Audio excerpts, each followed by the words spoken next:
Good morning বন্ধুরা, এখন ঘড়িতে বাজে 11টা 5 আর আমি যাব হচ্ছে এখন রান্নাঘরে। আর আমার অবস্থা দেখো, আমি এই পাখার তলায় বসেই ঘেমে যাচ্ছি। আজকে প্রচণ্ড গরম পড়েছে, আকাশে একটু একটু মেঘ, কবে বৃষ্টি হবে জানি না।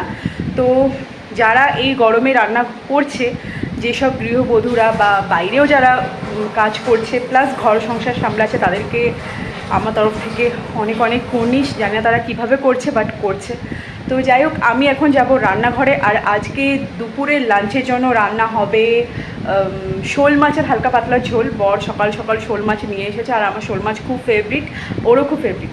আর হবে হচ্ছে ছেঁচি শাক, আর আরেকটা কি কচুরলতি, কালো জিরে দিয়ে কচুরলতি রসুন ফোড়ন দিয়ে। এই হচ্ছে আজকে রান্না। তো চলো এখন যাই হচ্ছে রান্নাঘরে। চলে এসেছি, আর এই দেখো আমাদের মিনি বসে রয়েছে খাওয়ার জন্য।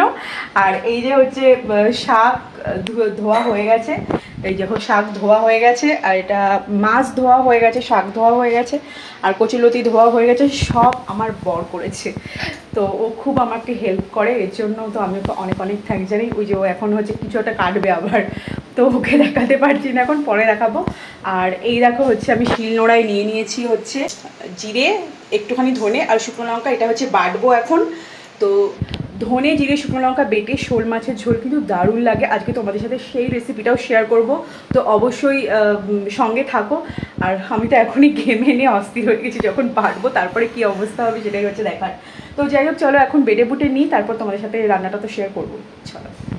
তো বন্ধুরা দেখো, শোল মাছ এখন হচ্ছে ভাজছি, আর আমার হয়ে গেছে অবস্থা খারাপ গরমে।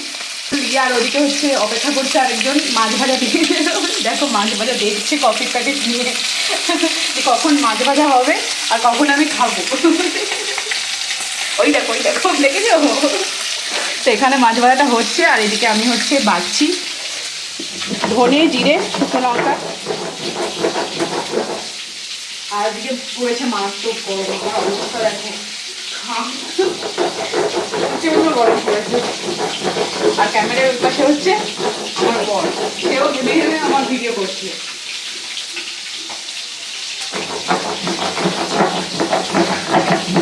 এই মাছ উল্টাতেই না আমার ভয় লাগে, জানো তো বন্ধুরা। আমি এই মাছ উল্টানোটাই আমার খুব চাপ লাগে। আগে তো পারতামই না, এখন তো একটুখানি করতে করতে শিখেছি। এরকম উল্টাতেই আমার ভয় লাগে, যদি মাছটা ভেঙে যায়।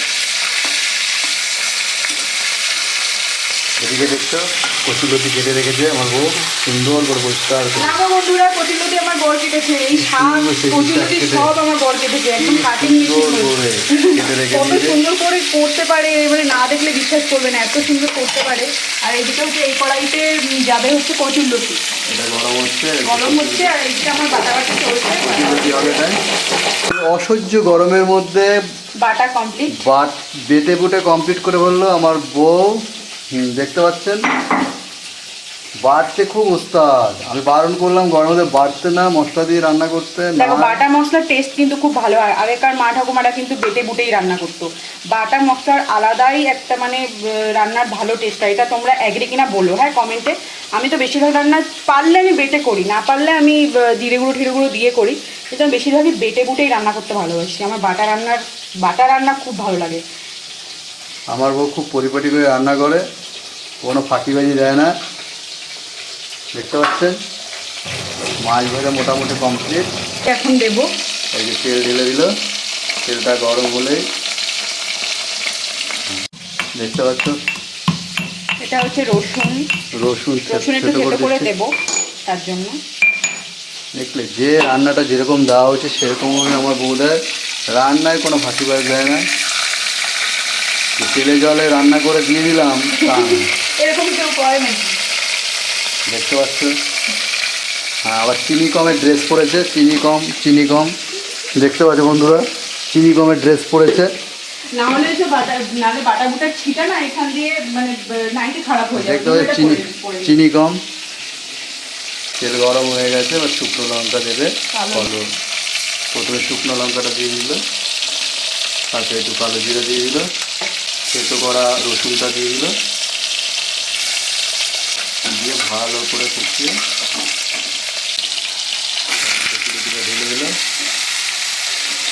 দেখতে পাচ্ছি সুন্দর কুচিয়ে পুরো দেশি কচুর মেথি বন্ধুরা। আমার কচুলতি এত ফেভারিট লাগে না, আমার খুব ভালো লাগে কচুলতি খেতে। সামান্য একটু লবণ দিয়ে দিল, লবণ দিলে কিছুটা তাড়াতাড়ি যায়। লবণ দিয়ে হলুদের কালার আনে আর পুরো নাচ করে। মনে হচ্ছে আমি ইয়ের মধ্যে রয়েছি, যজ্ঞের আগুন জ্বলছে তার পাশে আমি রয়েছি। এইবার দেখতে পাচ্ছ কচুরলতি ঢেকে দেবো, এইবার হালকা করে ঢেকে দেবো। তো চলো এখন রান্না করা যাক বাটা মশলা দিয়ে শোল মাছের ঝোল আলু দিয়ে, যেটা খুবই সুস্বাদু খেতে। আর বাটা মশলার ঝোল জানোই যে কতটা সুস্বাদু হয়। তো আমি এখানে কড়াইতে তেল দিয়ে দিয়েছি, তেল ভালো করে গরম হলে তার মধ্যে দিয়ে দিয়েছি 2টো তেজপাতা আর গোটা জিরা। গোটা জিরা একটু যখন ভাজা ভাজা হবে তার মধ্যে দিয়ে দিয়েছি লম্বা লম্বা করে কেটে রাখা আলু। আলুর মধ্যে দিয়ে দিলাম একটুখানি জাস্ট হলুদ আর নুন দিয়ে আলুটাকে হালকা লাল লাল করে ভেজে নিলাম। তো আলু ভাজা হয়ে যাওয়ার পর, মানে হালকা একটু লাল লাল ভাজা হয়ে যাওয়ার পর তার মধ্যে দিয়ে দিয়েছি গোটা টমেটো কুচি কুচি করে, আর দিয়ে দিয়েছি অল্প একটুখানি জাস্ট অল্প আদা। আদাটা অপশনাল, দিলেও হয় না দিলেও হয়, আদা ছাড়াও এই রান্নাটা খুব ভালো হয়। তো আদা দেওয়ার পর যখন একটু নেড়ে চেড়ে আদার কাঁচা গন্ধটা চলে যাবে, তার মধ্যে দিয়ে দিলাম এখানে ধনে জিরে শুকনো লঙ্কা বাটা, দিয়ে দিলাম 1 চামচ মতো হলুদ। হলুদ দেওয়ার পরে আলুগুলোকে জাস্ট একটু নেড়ে চেড়ে নেব। আর এই রান্নাটা কিন্তু আমি আমার মায়ের কাছ থেকে শিখেছি, আর মা শিখেছে তার মায়ের কাছ থেকে, মানে আমার দিদিমার কাছ থেকে। আর এমনিও আমার ঠাকুমা বলো বা গ্রাম বাংলায় কিন্তু এইভাবে বাটা মশলাতেই শোল মাছের ঝোল রান্নাটা দারুণ লাগে। তো মশলাটা খুব ভালো করে যখন কষিয়ে নেব, মানে মশলার কাঁচা গন্ধটা যখন চলে যাবে, তার মধ্যে দিয়ে দিলাম এখানে প্রয়োজন মতো জল। আমি জলটা গরম ইউজ করেছি, মানে আমি যে কোনো রান্নায় গরম জলই ইউজ করি, এতে রান্নার টেস্টটা ভালো হয়। তো প্রয়োজন মতো জল দিয়ে দেবে, যে যেরকম ঝোল খায়। মাছগুলো দেওয়ার পর ঝোলটা যখন সামান্য ফুটে উঠবে তার মধ্যে 4-5টা চেরা কাঁচা লঙ্কা দিয়ে দেবে, এতে ঝোলের টেস্টটা কিন্তু খুব ভালো হয় আর একটা হালকা কাঁচা লঙ্কার গন্ধ বেরোয়। এরপর ঢাকা চাপা দিয়ে 5 থেকে 6 মিনিট রান্নাটাকে হতে দেব। এর মধ্যে আলুটাও ভালো করে সেদ্ধ হয়ে যাবে। এই দেখো ঢাকনাটা খুলে দিলাম, আর ঝোলের কালারটা দেখেছো কতটা সুন্দর এসেছে।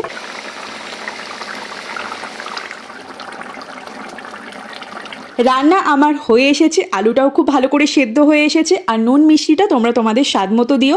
আমি এবার এটাকে একটা পাত্রে ঢেলে নিচ্ছি। ঝোলের কালার তো কিছু বললামই না, আর গন্ধটাও কি অপূর্ব আসছিল। সেটা তোমরা যারা এইরকম ঝোল রান্না করো বা খেয়েছো তারা জানো। কারা কারা এইরকমভাবে ঝোল খেতে পছন্দ করো তারা কমেন্ট করে জানিও, আর কারা কারা শোল মাছের ঝোল অন্যভাবে রান্না করো তারাও আমাকে কমেন্ট করে জানিও। এবার চলো এই শোল মাছ কেমন হয়েছে খেতে সেটা টেস্ট করে জানা যায়। তো এখন হচ্ছে শোল মাছের ঝোলটা টেস্ট করার পালা, যে কেমন হয়েছে। ও হো, কালারটা তো হেভি হয়েছে। এবার খেয়ে দেখা যাক যে কেমন। আরে মাছটা তো উঠছেই না, এবার উঠেছে। একটুখানি ঝোল, ঝোলের কালার তো হেভি লাগছে। আমি অবশ্যই একটু ডায়েট করি, একটা আলু নিয়েছি আর এই যে হচ্ছে ঝোল নিয়েছি। এবার ঝোলটা মাখিয়ে একটু আলু নিয়ে খেয়ে দেখা যাক যে কেমন হয়েছে।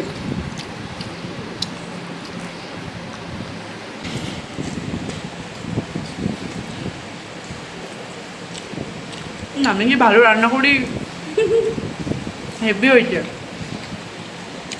খুব ভালো হয়েছে। একই বাটা মশলার মানে রান্না, আর বাটা মশলা রান্না খুব ভালো হয়, তো সেই জন্য খুবই ভালো হয়েছে।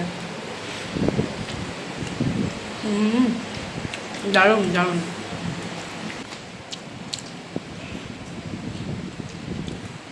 মাছটা কতটা সফট দেখো, আর কতটা ফ্রেশ, খুব ভালো। দেখ, ভিডিওটা ভালো লাগলে একটা লাইক করে দিও আর আমার প্রোফাইলটাকে ফলো করে দিও।